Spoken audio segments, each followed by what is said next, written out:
தமிழ்நாடு மின்சார வாரியத்திற்கு மின்மாற்றிகள் கொள்முதல் செய்ததில் தவறுகள் நடந்திருக்கிறது என்று ஒரு அமைப்பு புகார் தெரிவித்து நீதிமன்றத்திலும் அது குறித்து வழக்கு தாக்கல் செய்திருந்தார்கள். அந்த வழக்கினுடைய தீர்ப்பில் இன்று உயர்நீதிமன்றம் சிபிஐ விசாரணைக்கு மாற்றி உத்தரவுகளை பிறப்பித்திருக்கின்றார்கள். அது குறித்து சில விளக்கங்களை அளிப்பது என்னுடைய கடமையாக கருதி உங்களை அனைவரும் இந்த நேரத்தில் நான் சந்தித்திருக்கின்றேன். குறிப்பாக மின்சார வாரியத்தை பொறுத்த வரைக்கும் மின்மாற்றிகள் கொள்முதல் என்பது 1987ஆம் ஆண்டு தொடங்கி அன்றைய நடைமுறைகள் என்ன பின்பற்றப்பட்டதோ அதே நடைமுறை தான் இன்று வரை தொடர்ந்து பின்பற்றப்பட்டு வருகின்றன. ஒரு டெண்டர் கோட் பண்ணும்போது 20 பேர் 30 பேர் அந்த டெண்டரில் கலந்துக்குவாங்க. சில பேர் L1 பிரைஸை கோட் பண்ணுவாங்க, ஒரே மாதிரியான பிரைஸ் இருக்கும். சில பேர் L2 பிரைஸ் ஒரே மாதிரியா இருக்கும். சில பேர் L3 ஒரே மாதிரியான ரேட்டை கோட் பண்ணியிருப்பாங்க. அந்த வகையில் பார்த்தா 1987 கூட ஒரு டெண்டரில் 2 பேர் L1 ஒரே பிரைஸை கோட் பண்ணியிருக்காங்க. அதே 87 திரும்ப 3 பேர் ஒரே பிரைஸை கோட் பண்ணியிருக்காங்க. அதுக்கு அடுத்து பாத்தீங்கன்னா நீங்க வரிசையா 2006 L1 ஒருத்தர்னா L2 23 பேர் ஒரே பிரைஸை கோட் பண்ணிருக்காங்க. L3 அன்னைக்கு 18 பேர் ஒரே பிரைஸை கோட் பண்ணிருக்காங்க. 2011-12 எடுத்தீங்கன்னா 29 நபர்கள் டெண்டர்ல கலந்துகிட்டதுல L3 பாத்தீங்கன்னா 17 பேர் ஒரே பிரைஸை கோட் பண்ணிருக்காங்க. இப்படி 11-12 ஆரம்பிச்சு 13-14 13 அதே மாதிரி வரிசையா இப்ப வரைக்கும் ஒரு கிட்டத்தட்ட ஒரு 30 டெண்டருக்கு மேல போடப்பட்டதுல பாத்தீங்கன்னா 16-17 17 பேர் ஒரு டெண்டர்ல கலந்துக்கிறாங்க. அதுல 4 பேர் ஒரே பிரைஸ கோட் பண்றாங்க, 11 பேர் L2 ஒரே பிரைஸ் கோட் பண்றாங்க. அதே 16-17 ஒருத்தர் L1 L2 18 பேர் L3 6 பேர். அதே 16-17 21 பேர் கலந்துகிட்ட டெண்டர்ல L1 ஒருத்தர் L2 ஒருத்தர் L3 17 பேர். அதே 16-17 L1 ஒருத்தர் L2 ஒருத்தர் L3 31 பேர். இன்னொரு 16-17 டெண்டர்ல 5 பேர் L1 29 பேர் L2. 17-18 28 பேர் கலந்துகிட்டதுல 5 பேர் L1 6 பேர் L2 ஒருத்தர் L3. 19-20 12 பேர் L1 ஒருத்தர் L2 20 பேர் L3. அதே 19-20 11 பேர் L1 ஒருத்தர் L2 ஒருத்தர் 6 பேர் L3. இன்னொரு 19-20 டெண்டர்ல 12 பேர் L1 ஒரே பிரைஸ் கோட் பண்ணது 12 பேர். இன்னொருத்தர் L2 1 L3 4. 20-21 33 பேர் கலந்துக்கிறாங்க. 11 பேர் L1 பிரைஸ மேட்ச் பண்ணி கோட் பண்ணிருக்காங்க. 15 பேர் L2 பிரைஸ மேட்ச் ஒரே பிரைஸ கோட் பண்ணிருக்காங்க. L3 ஒருத்தர். இப்படி முறையா டெண்டர் போடும்போது ஒருத்தர் ஒரு கலந்துக்கிறவங்க 30 பேர் 35 பேர் 40 பேர் இருக்கும்போது குறிப்பிட்ட சிலர் L1 பிரைஸுக்கு மேட்ச் ஆகிற மாதிரி இருக்கும். சில பேர் L2 பிரைஸ் கோட் பண்ணிருப்பாங்க. சில பேர் L3 பிரைஸ கோட் பண்ணிருப்பாங்க. பொதுவா டான்ஜெட்கோ பொறுத்த வரைக்கும் என்னன்னா L1 பிரைஸை யாரு மேட்ச் பண்ணி கொடுக்கறாங்களோ அவங்களுக்கு அந்த டெண்டர் பிரிச்சு கொடுப்பாங்க. ஒருத்தரே சப்ளை பண்ண முடியாது அப்படிங்கறதுனால இது 1987 இருந்து இருக்கக்கூடிய நடைமுறை. அதை L1 மேட்ச் பண்ணி கொடுக்கறவங்களுக்கு எவ்வளவு நமக்கு டிமாண்ட் இருக்கோ அதுக்கு தகுந்த மாதிரி அவங்களுக்கு பிரிச்சு ஒர்க் ஆர்டர் கொடுப்பாங்க. இதுதான் இதுவரை இருக்கக்கூடிய நடைமுறைகள். இந்த நடைமுறைகள் தான் டான்ஜெட்கோ தொடர்ந்து பின்பற்றி வருது. இது இல்லாம இந்த டெண்டரை ஸ்க்ரூட்டினி கமிட்டி ஒன்னு இருக்கு, அதுக்கப்புறம் போர்டு கமிட்டி ஒன்னு இருக்கு, 3 கமிட்டி இருக்குதுல இந்த டெண்டரை ஃபைனல் பண்றதுக்கு சீனியர் ஆபீசர்ஸ் இருக்கக்கூடிய 3 கமிட்டிகள் தான் இந்த டெண்டரை ஃபைனல் பண்ணி இந்த ஆர்டர் கொடுக்கலாமா வேண்டாமான்னு முடிவெடுக்கிறது. அதிகாரிகள் சார்ந்த அந்த 3 குழுக்கள் தான் ஒவ்வொன்றா ஃபைனல் பண்ணி இதுக்கான உத்தரவுகளை பிறப்பிக்கிறாங்க, அவங்களுக்கான ஆர்டர் கொடுக்கறாங்க. அதனால இந்த டெண்டரை பொறுத்த வரைக்கும் டான்ஜெட்கோனுடைய இந்த மின்மாற்றி கொள்முதலை பொறுத்த வரைக்கும் கடந்த காலங்கள் என்ன நடைமுறைகள் பின்பற்றப்பட்டதோ அதே நடைமுறைகள் தான் இப்பொழுதும் தொடர்ந்து பின்பற்றப்பட்டு வருகின்றன. இடையில சில நேரங்கள் ஆட்சி மாறி இருக்கலாம். ஆட்சி மாறி இருந்தாலும் கூட அப்பொழுதும் அதே காலத்தில் இந்த நடைமுறைகள் தான் பின்பற்றப்பட்டிருக்கின்றன. ஆனா குறிப்பா அந்த ஒரு அமைப்பு தாக்கல் செய்த வழக்குல ஏதோ இப்பொழுது இந்த 4-5 ஆண்டுகளுக்குள்ள டான்ஜெட்கோல தவறு நடந்ததை போல தனியாக அதை பிரித்து எடுத்து நீதிமன்றத்திலே வழக்கை தாக்கல் செய்திருக்கின்றனர். அது குறித்து புகாரையும் கொடுத்திருக்கின்றார்கள். நீதிமன்றம் இன்று சிபிஐ விசாரணைக்கு என்று உத்தரவுகளை பிறப்பித்திருக்கின்றார்கள். ஆகையால் என்ன பொறுத்த வரைக்கும் நான் அந்த டிரான்ஜெட்கோனுடைய முதலமைச்சருடைய வழிகாட்டுதலோடு பொறுப்பு பார்த்ததுனால சொல்றேன், எந்த இடங்களிலும் டிரான்ஜெட்கோ அல்லது அரசு நிர்வாகம் இதில் எந்தவித தவறுகளுக்கும் இடமில்லை. முறையாக 3 குழுக்கள் அதை பரிசீலித்து ஒவ்வொரு டெண்டரும் இறுதி முடிவு எடுத்துதான் அதற்கான உத்தரவுகள் வழங்கப்பட்டிருக்கின்றன. எந்த இடங்களிலும் அரசுக்கோ டிரான்ஜெட்கோக்கோ ஒரு நயா பைசா கூட இழப்பு ஏற்படவில்லை என்பதை மிக தெளிவாக உங்கள் மூலமாக நான் தெரிவித்துக் கொள்கின்றேன். சார், அவங்க என்னன்னா ஒரே பிரைஸ கோட் பண்ணிருக்காங்க, எப்படி கோட் பண்ணுவாங்கிறது அவங்களுடைய கேள்வி. ஒரு பிரைஸ கோட் பண்றது வந்து நம்ம யாரும் கேள்வி கேட்க முடியாது. 40 பேர் கலந்துக்கிறாங்க, 10 பேர் ஒரு பிரைஸ கோட் பண்ணிருப்பாங்க, இன்னும் 10 பேர் L2 பிரைஸ் கோட் பண்ணிருப்பாங்க, இன்னொரு 15 பேர் வந்து L3 பிரைஸ கோட் பண்ணிருப்பாங்க. இது நம்ம அவங்ககிட்ட கொஸ்டின் கேட்க முடியாது. கடைசியா என்ன பண்றோம், நமக்கான ரேட் சூட்டபிள் ரேட் இருந்தா போர்டு வந்து என்னன்னா பிரைஸ குறைப்பாங்க. அவங்ககிட்ட கூப்பிட்டு L1 பிரைஸ கூப்பிட்டு பேசி பிரைஸ குறைப்பதற்கான முயற்சிகள் எடுப்பாங்க. அந்த பிரைஸ் குறைச்சதுக்கு அப்புறம் யாரெல்லாம் L2 L3 வந்து L1 பிரைஸ மேட்ச் பண்றாங்களோ அவங்களுக்கு அந்த ஆர்டரை பிரிச்சு கொடுப்பாங்க. இதுதான் இருக்கக்கூடிய வழக்கமான நடைமுறை. அதுல வந்து எந்த விதமான தவறுகளுக்கு இடம் இல்லை. ஒரு துளி நயா பைசா கூட டிரான்ஜெட்கோவுக்கு எந்த விதமான இழப்பும் ஏற்படல.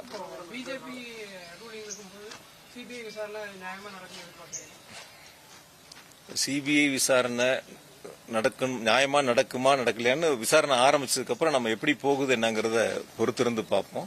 சில நேரங்கள் இதுல கூட வந்து சில அதிமுகவுடைய வழக்கறிஞர்கள் கூட இதுல உள்ள கொண்டு வந்து போட்டாங்க. அதே அதிமுக கட்சி எடப்பாடி பழனிசாமி மேல கேஸ் போட்டப்ப ஹைகோர்ட்ல வந்து சிபிஐ விசாரணைன்னு சொன்னப்ப உச்சநீதிமன்றத்தில் போய் அதுக்கு தடையாணை வாங்கினாங்க. இதெல்லாம் கடந்த காலங்களில் இருக்கக்கூடிய வரலாறுகள். அதெல்லாம் மறைச்சு இன்னைக்கு என்னமோ வந்து அவங்க இந்த வழக்குல தங்களையும் இணைச்சிருக்காங்க. அவங்க ஆட்சி காலத்துல இதுதான் நடந்திருக்கு. அது உங்களுக்கு தெரியுமா தெரியலையான்னு தெரியல. இதுல வந்து நான் வந்து யாரையும் வந்து இது சரி தவறுன்னு சொல்ல, என்ன நடைமுறைகள் டிரான்ஜெட்கோ வந்து போர்டு என்ன நடைமுறைகள் பின்பற்றப்படுகிறதோ அதே நடைமுறைகள். ஏன்னா நீங்க ஒரு செய்தி வெளியிடுறது வந்து தொலைக்காட்சியில இருக்கலாம், பத்திரிகையில இருக்கலாம், சிபிஐ விசாரணைக்கு உத்தரவு அப்படிங்கிற ஒரு செய்தி மட்டும்தான் வரும். இதுக்குள்ள என்ன நடந்ததுங்கிறத முழு விவரங்கள் உங்களுக்கு தெரிஞ்சாதான் அதனுடைய அந்த அடிப்படையில நீங்கள் செய்திகள் வெளியிடுவதற்கு வசதியா இருக்கு. அதனாலதான் உங்களுக்கு நீங்க அழைச்சி இதற்கான விளக்கங்களை கொடுத்துருக்கோம். இல்ல முகாந்திரம் இருந்தான் இல்லை சார். ஒரு சுயமான ஒரு விசாரணை வேணும் அப்படிங்கறதுல தான் ஒரு பேரா தான் கடைசி பேரா படிச்சிருக்காங்க. முழு உத்தரவு இன்னும் வரல.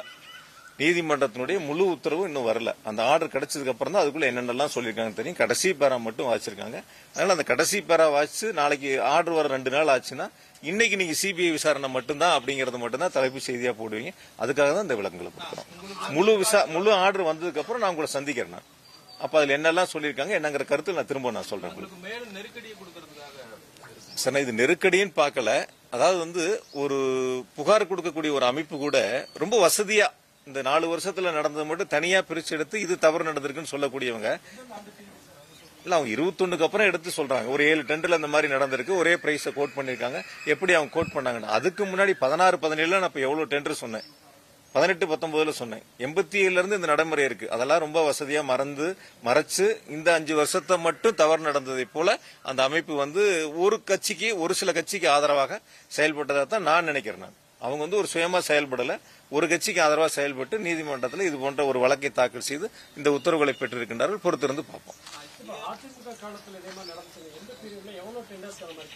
சார், 87 இருந்து இதே நடைமுறை தான் சார். 16, 17 நான் இப்ப சொன்னல சார். 16, 17 1, 2, 3, 4, 5 டெண்டர் இது மாதிரி இருக்கு. நிறைய டெண்டர் இது மாதிரி இருக்கு.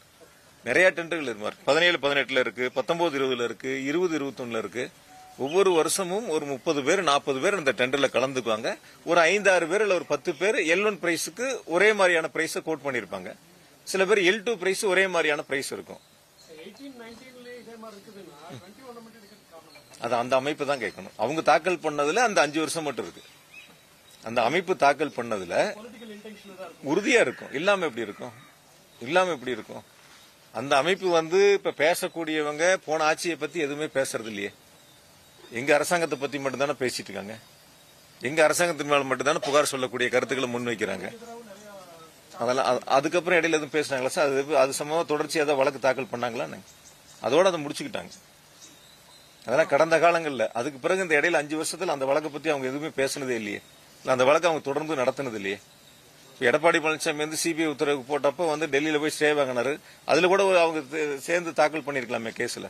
அந்த மாதிரிலாம் அவங்க எதுவும் போகலையே. அதுக்காக சொல்றேன். இல்ல, இது சம்பந்தமா நீ வழக்கறிஞர்கிட்ட பேசி அரசு எடுக்க வேண்டிய நடவடிக்கைகள் பொறுத்திருந்து அதை நம்ம கலந்து பேச முடியும்.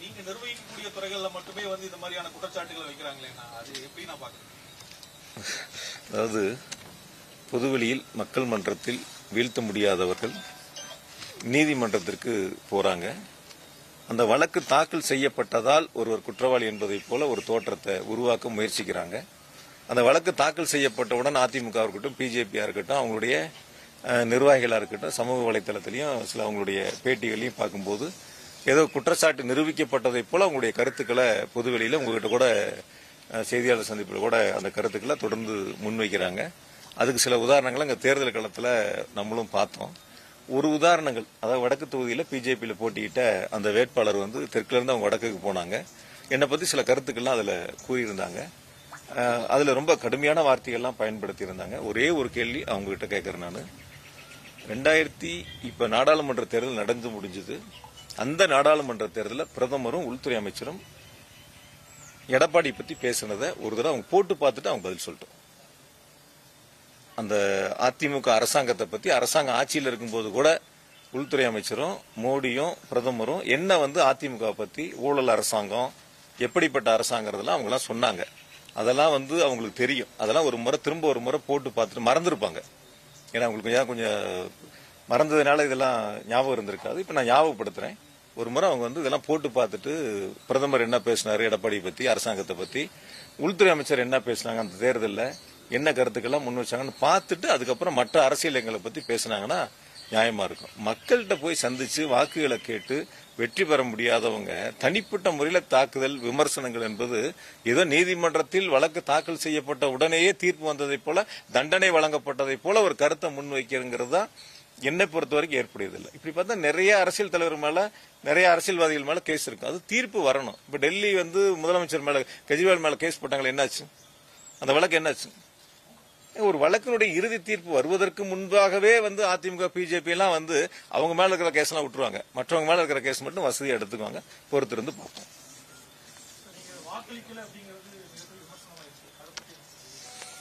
சார், நான் அன்னைக்கு வாக்களிக்கணும்னு தான் நினைச்சேன். நான் 3 மணிக்கு 3:30க்குள்ள புறப்பட்டு நம்ம போய் அங்க வாக்களிச்சிடணும் தான் நினைச்சேன். போய் வாக்களிக்கிறது என்னுடைய கடமையாக தான் நினைச்சேன். இங்க ஒவ்வொரு பூத்தா நாங்க போயிட்டு இருந்தோம். சில பூத்துக்குள்ள அதிமுகவினர் பூத்துக்குள்ளேயே இருந்தாங்க. சில பூத்துக்குள்ள பூத்துக்குள்ளேயே இருந்தாங்க. ஏஜென்ட் இல்லாதவங்களும் பூத்துக்குள்ளேயே இருந்தாங்க. அதெல்லாம் எங்களுடைய ஏஜென்ட்டுகள் சுட்டி காட்டினா கூட சில இடங்கள்ல அவங்கள வெளியேற்றுறதுக்கு முயற்சி எடுத்தா கூட அவங்க ஒரு விதமான, உங்களுக்கு தெரியும் எப்படி இங்க ஒரு பிரச்சனையை உருவாக்குறதுக்கு சட்டம் ஒழுங்கு எப்படி கெடுக்கணும்னு நினைச்சாங்க. எந்த மாதிரியான நடவடிக்கையில 2-3 நாட்களா கடைசியா இருந்தாங்க. போய் மறியெல்லாம் பண்ணாங்க. மாவட்ட ஆட்சியாளர்கள் மறியெல்லாம் பண்ணி தேர்தலாம் நிறுத்தணும் அப்படிங்கிற அந்த சூழலுக்கு போனாங்க. கடைசி அந்த 2 மணி நேரங்கள்ல ஒரு பரபரப்பான சூழல் இருக்கக்கூடிய அந்த காரணத்தினாலதான் நான் வாக்களிக்க போக முடியாத ஒரு சூழல் ஏற்பட்டது. ஏன்னா முழுமையா இங்க இருந்து பார்க்க வேண்டிய அவசியம் ஏற்பட்டதால் தான் நான் வாக்களிக்க போக முடியல. உள்ளபடியே நான் போகணும். 3 மணிக்கு புறப்பட்டு 5 மணிக்கு நாங்க போய் ஓட்டு போடணும்னு நினைச்சு கடைசி கட்டம் ஒரு பரபரப்பான ஒரு சூழல் ஏற்பட்டது. அந்த சூழலை தவிர்க்க வேண்டும். ஏதாவது இங்க ஒரு கடைசி 2 நாட்கள் ஏற்பட்டதை போல ஒரு பதட்டம் ஏற்பட்டுவிடக் கூடாது என்ற காரணத்தினால்தான் முழுமையாக இங்கிருந்து நான் வாக்களிப்பதை கவனிக்கக்கூடிய அந்த பணியை நான் கையில் எடுத்துக்கிறேன். வேற ஒன்றும் இல்ல சார். அதாவது நான் என்னுடைய காரணங்கள் சொல்றேன். அதாவது 2 வகைகள். நான் கேண்டிடேட் தான் சார். நான் அதாவது அங்க போய் இங்க ஒரு பதட்டம் ஏற்படணுமா இல்ல அங்க போகணுமா நான் முடிவெடுக்கணும். அது என்னுடைய உரிமை. அது நீங்க சொல்ல வேண்டியது என்னுடைய உரிமை. அது நீங்க உங்களுக்கு ஒரு கடமை இருக்கிற மாதிரி எனக்கு ஒரு கடமை இருக்கு. வாக்களிப்பதும் கடமை. என்னுடைய தொகுதியில நான் போட்டியிடக்கூடிய தொகுதியில எந்த பதட்டமும் ஏற்பட்டு விடக்கூடாது. அது சுமூகமா தேர்தல் நடத்தணுங்கிறது என்னுடைய கடமை. 2 என்னுடைய கடமை தான். அந்த 2 கடமைகள்ல நான் புறப்படக்கூடிய சூழல இங்க ஒரு பதட்டம் ஏற்பட்டது. அந்த பதட்டத்தை தவிர்க்க வேண்டும், தணிக்க வேண்டும்ங்கிறதுக்காக இங்க இருந்து நான் அந்த களப்பணிகளை பார்த்தேன். அதுல ஒன்றும் மாற்று கருத்து இல்லை.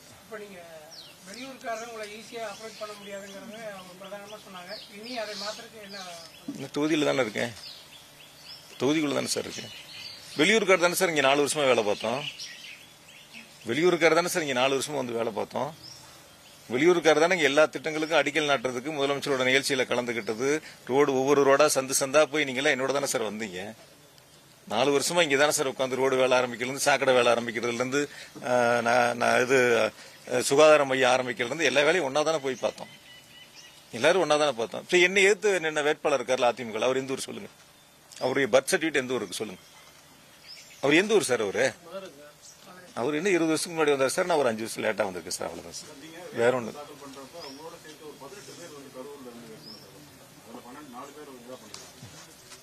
காரணமா இருக்கும். பின்னாடி போய் பார்த்தா உங்களோட போட்டோஸ் இருக்கு, அவங்க க்ளோஸ்ல இருக்கிற மாதிரி. இது உங்க மேல வச்ச குற்றச்சாட்டு என்ன, அவங்க என்ன பேருமே உங்களோட ஆதரவாளர்கள். அவங்க நீங்க வந்து சரி, இப்போ நாடாளுமன்ற தேர்தல் இருந்ததுல, முன்னாடி நாடாளுமன்ற தேர்தல் நடந்ததுல, அப்ப சில பேர் போட்டிட்டாங்கல்ல, அதுல வேட்புமனு தாக்கல் பண்ணாங்கல்ல, அவங்கள எந்தெந்த ஊரை சார்ந்தவங்க? எந்தெந்த ஊரை சார்ந்தவங்க சார்? ஒருத்தர் 2 பேர் இருந்தா என்ன சார், 5 பேர் இருந்தா என்ன சார்?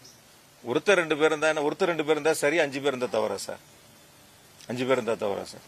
அதான் அவங்கவுங்க விருப்பம் சார். அது சில பேர் என்ன தோக்கடிக்கிறதுக்காக கூட தாக்கல் பண்ணிருக்கலாம், அப்படி இருக்கலாம்ல. இவர் நிக்கிறாரு, இவர் தோக்கடிக்கணும் அப்படிங்கறதுக்காக கூட தாக்கல் பண்ணிருக்கலாம். எங்க கரூர்ல நிக்கல, அவர் இங்க வந்துட்டார், நாங்களும் இங்க நிக்கிறோம், அவர் தோக்கடிக்கணும் கூட தாக்கல் பண்ணிருக்கலாம். அந்த மாதிரி எடுத்து பாத்துங்க.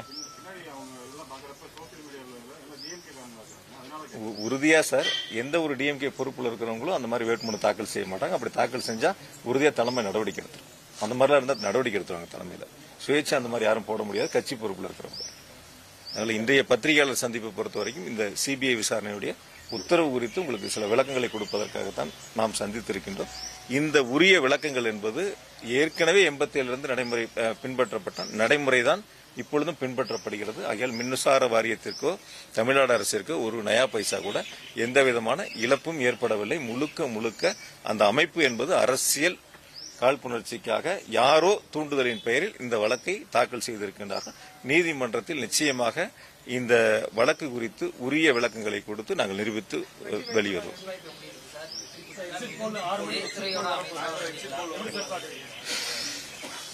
உறுதியா சொல்றேன், தமிழ்நாட்டில் 2வது முறையாக மாண்புமிகு தளபதி அவர்கள் முதலமைச்சராக ஆட்சி பொறுப்பை ஏற்பார்கள். அது உறுதி, எந்த விதமான மாற்று கருத்தும் இல்லை. கோவையை பொறுத்தவரை 10 தொகுதிகளும் திமுக கூட்டணி வெற்றி பெற வேண்டும் என்ற முனைப்போடு நாங்கள் தேர்தல் களத்தில் நின்று மிக சிறப்பாக தோழமை இயக்கங்களை அரவணைத்து பணியாற்றி இருக்கின்றோம்.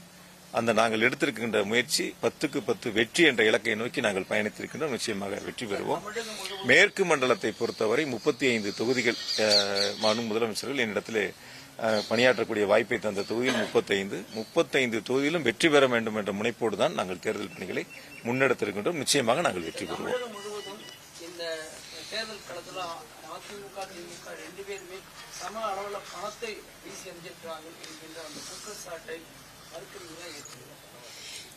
அதாவது சார், ஒரு சுயேட்சை கூட ஒரு குற்றச்சாட்டு சொல்லுவாங்க.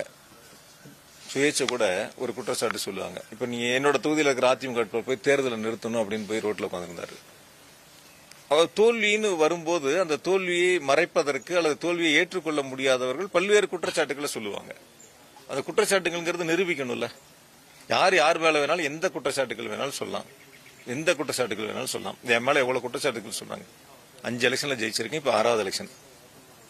அவங்க எல்லாம் என்னன்னா மக்கள் மட்டத்தில் போய் மக்களை சந்திச்சு வீழ்த்த முடியாதவர்கள் தனிப்பட்ட முறையில் காழ்ப்புணர்ச்சிக்காரமா பல்வேறு குற்றச்சாட்டுகளை முன்வைக்கிறத வாடிக்கையா வச்சிருக்காங்க. அந்த குற்றச்சாட்டுகள் சரியா தவறாங்கிறது தீர்மானிக்கிறது மக்கள் தான்.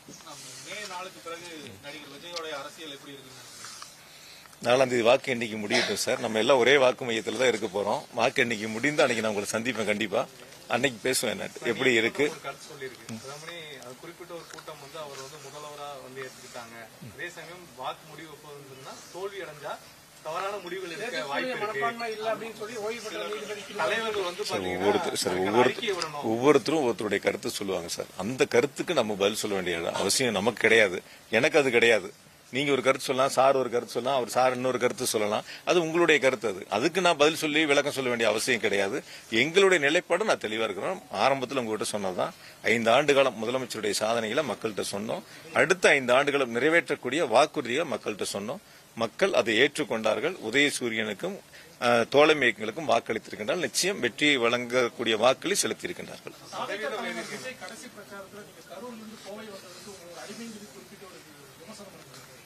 அதாவது நான் வந்து பல நேரங்களில் சொல்லியிருக்கேன். சில பேர்த்த பத்தி பதில் சொல்லி என்னோட நேரத்தை வீணடிக்க வேண்டியதில்லை, உங்களோட நேரத்தை வீணடிக்க வேண்டியதில்லை. அரசியல் களத்தில் வந்து பொதுவா நான் ஒரே ஒரு கருத்தை மட்டும் சொல்றேன். கரூர்ல நடந்த கூட்டம் அவங்க கூட்டம். இறந்தது 41 பேர். பாதிக்கப்பட்ட பல பேர் மருத்துவமனையில் இருந்தாங்க. அன்னைக்கெல்லாம் விட்டுட்டு ஓடிட்டாங்க. கூட்டம் நடத்தினவங்கள விட்டுட்டு ஓடிட்டாங்க. நான் தான் போய் ஹாஸ்பிட்டல்ல நின்னேன். கூட மற்ற கட்சிகளும் வந்தாங்க, நான் வரலன்னு சொல்ல. அங்க லோக்கல்ல நாங்க தான் போய் நின்னோம். போய் நின்று மக்களுக்கு தேவையான உதவிகளை செஞ்சோம். அதனால வந்து விட்டுட்டு ஓடி போறவங்களை பத்தியோ மக்களை பத்தி சிந்திக்காதவங்களை பத்தியோ நம்ம பேசி நேரத்தை வீணடிக்க வேண்டியது சார்.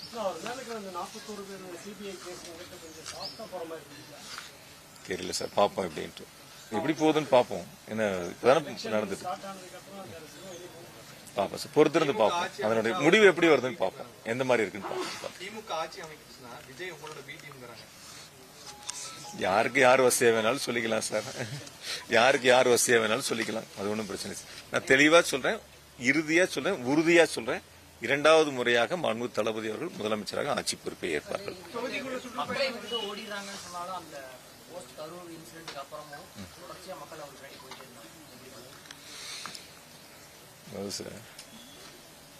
உங்களுக்கு ஒரு 100 பேர் வரலாம், அவருக்கு ஒரு 1000 பேர் வரலாம், அவருக்கு ஒரு 5000 பேர் வரலாம். ஒவ்வொருத்தருக்கும் ஒவ்வொருக்கான கூட்டம். ஒரு மாவட்டத்துக்கு போகும்போது ஒரு 10 தொகுதி இருக்குன்னா ஒரு 10,000 பேர் கலந்துக்கிறாங்கன்னா தொகுதிக்கு ஒரு 1000 பேர். ஆனா அந்த தொகுதியில 2 லட்சம் வாக்காளர் இருப்பாங்க. இந்த 1000 பேரோ அந்த 10,000 பேரோ தீர்மானிக்கக்கூடிய சக்திகள் அல்ல. அவங்களோட ஓட்டு இருக்கு இல்லன்னு சொல்லல, பட் அதுவே வெற்றிக்கான ஒரு வாக்குகளா அல்ல நான் பார்த்த வரைக்கும். அதனால எந்த இடங்கள்லயும் வந்து வாக்கு எண்ணிக்கை 4ஆம் தேதி முடியட்டும், எவ்வளவு வாக்குகள் வருது, யாராருக்கு எவ்வளவு வருது அப்படிங்கறத பொறுத்திருந்து பார்ப்போம். அன்னைக்கு நம்ம பேசுவோம். ஒண்ணு மட்டும் நான் உங்களுக்கு ரொம்ப தெளிவா சொல்லிடுறேன். அன்னைக்கே சொன்னேன், நான் பலமுறை அன்னைக்கு ஒரு பேட்டியில கூட சொன்னேன். சில தொலைக்காட்சிகள் என்னன்னா கேட்டுக்கிட்டே நிக்கிறாங்க. கேட்டை திறக்கிறது ஒரு லைவு, காரு ரோட்ல எம்டியா போறது ஒரு லைவு, ஏர்போர்ட்டுக்கு வர்றது ஒரு லைவு.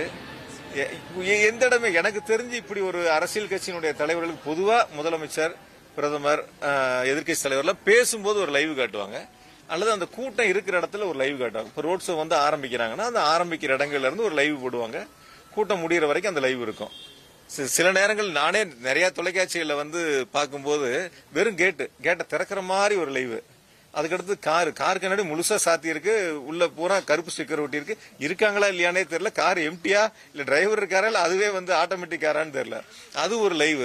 ரோட்ல முன்னாடி ஒரு வண்டி லைவ் வண்டி போட்டு பின்னாடி போற காருக்கு ஒரு லைவ். எனக்கு தெரிஞ்சு கொஞ்சம் அதாவது என்ன சார், நம்ம தான் சார், நம்ம யாருங்கிறத எப்படிங்கறத நம்ம தான் தீர்மானிக்கணும். நம்ம அந்த இடத்துல இருக்கோம், எது சரியா இருக்கும் தவறா இருக்குங்கிறத பார்க்கணும். ஒரு பேசக்கூடிய இடங்கள்ல, ஒரு கிரௌடு பப்ளிக் கிரௌடு இருக்கிற இடங்கள்ல லைவ் காட்டுறங்கிறது வேற. பொதுவா சொல்ல வரக்கூடிய நாட்கள்ல யாருக்கா இருந்தாலும் சரி, யாரையும் நான் தனிப்பட்ட முறையில் இன்னாருன்னு சொல்லல, யாருக்கா இருந்தாலும் சரி நம்ம அந்த இடங்கள்ல சரியா செய்யணுங்கிறது என்னுடைய கருத்து. அவ்வளவுதான். உங்களுக்கு பிடிச்சா நீங்க போறீங்க, எனக்கு பிடிச்சா நான் போறேன், சாருக்கு பிடிச்சா சார் போறாரு, விடுங்க. ஆமாங்க, உறுதியா பண்ணிருக்கேன். அடுத்த கட்டத்துக்கு எல்லாம் ரெடி ஆயிட்டேன். 11 வார்டுக்கும் 11 ஆபீஸ் போட போறோம், இடம் பார்த்துட்டு இருக்கோம். ஒரு வார்டுக்கு ஒரு ஆபீஸ் போட போறோம், ஒவ்வொரு வார்டுலயும் ஒரு எம்எல்ஏ ஆபீஸ் இருக்கும். நிச்சயமா அதுக்கான இடங்கள் இப்ப பார்த்துட்டு இருக்கோம். 4ஆம் தேதி வாக்கு எண்ணிக்கை முடிஞ்ச உடனே 1 மாத காலத்துக்குள்ள அப்படியே அலுவலகங்கள் ஏன் வரட்டுங்க, எங்களுக்கு நம்பிக்கை இருக்குங்க ஜெயிப்போன்னு. ஏங்க சொல்லிட்டு போறாங்க சார், எல்லாரும் சுயேட்சை கூட தான் சார் சொல்லுவாங்க நான் ஜெயிப்பேன்னு சொல்லிட்டு. நாங்க இடங்கள் பாக்குறதுக்கான வேலைகளை தொடங்கி இருக்கோம். உறுதியா எங்க மேல எங்களுக்கு நம்பிக்கை இருக்கு, மக்கள் எங்க மேல நம்பிக்கை வச்சிருக்காங்க. அதனால சொல்றேன் நான்.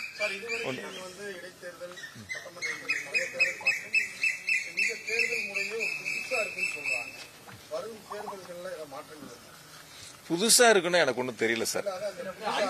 சார் ஒரு விஷயங்கள் சார், நாங்க ஒரு 45 விழுக்காடு நாடாளுமன்ற தேர்தலில் வாங்கியிருக்கோம். 45 வாங்கியிருக்கோம்னு வச்சுக்கோங்க. இந்த தேர்தலில் நாங்க 45க்கு மேல வாங்குவோம்னு எங்களுக்கு நம்பிக்கை இருக்கு. 45 நீங்க 42 ஆனா எங்களுக்கு வாக்கு சதவீதம் குறைஞ்சிருக்குன்னு சொல்லலாம். மீதி இருக்கிற 55 யார் பிரிச்சா எங்களுக்கு என்ன சார் கவலை? நாங்க அதை பத்தி கவலைப்படணும். ஏ வாங்கலாம், பி வாங்கலாம், சி வாங்கலாம், யார் வேணாலும் வாங்கிட்டு போறாங்க. எங்களுக்கு அதை பத்தி என்ன கவலை இருக்கு? நாங்க நாடாளுமன்ற தேர்தல் வாங்கினா 45% வாங்க போறோம், ஜெயிக்க போறோம், அதை விட கூடுதலா வாங்க போறோம். நீ 3 பேர் போட்டி போட்டா எங்களுக்கு என்ன, 4 பேர் போட்டி போட்டா எங்களுக்கு என்ன? அதை பத்தி நாங்க ஏன் வந்து இவங்க எவ்வளவு வாங்குவாங்க அவங்க எவ்வளவு வாங்குவாங்க எங்களுக்கு அந்த கவலையே கிடையாது. எங்களுக்கு அதை பத்தி யோசிக்கிறதுக்கான நேரமும் கிடையாது. எங்க ஓட் பேங்க நாங்க தக்க வைக்கிறோம். எங்க மக்கள், எங்களுக்கு வாக்களிக்கக்கூடிய மக்கள் இந்த தேர்தலில் வாக்களிப்பது தயாரா இருந்தாங்க, வாக்களிச்சாங்க. நன்றி. பொறுமையா இன்னொரு சந்தர்ப்பங்களை சந்திப்போம். நன்றி. இல்ல அது சம்பந்தமா எந்த முடிவும் இப்ப எடுக்கல. வழக்கறிஞர்கிட்ட பேசிட்டு அப்புறம் முடிவு எடுப்போம். ஏன்னா இப்ப இன்னைக்கு காலையில தான் வந்திருக்கு. இன்னும் முழு ஆர்டர் வரணும் சார். அது அவருடைய நீதிமன்றத்தினுடைய முழு ஆர்டர் வந்த பிறகு அதை படிச்சுட்டு அதுக்கப்புறம் தான் அது சம்பந்தமா முடிவு எடுப்போம். நன்றி. வேற ஒன்றும் இல்லையா சார்? நன்றி சார். மீண்டும் சந்திப்போம்.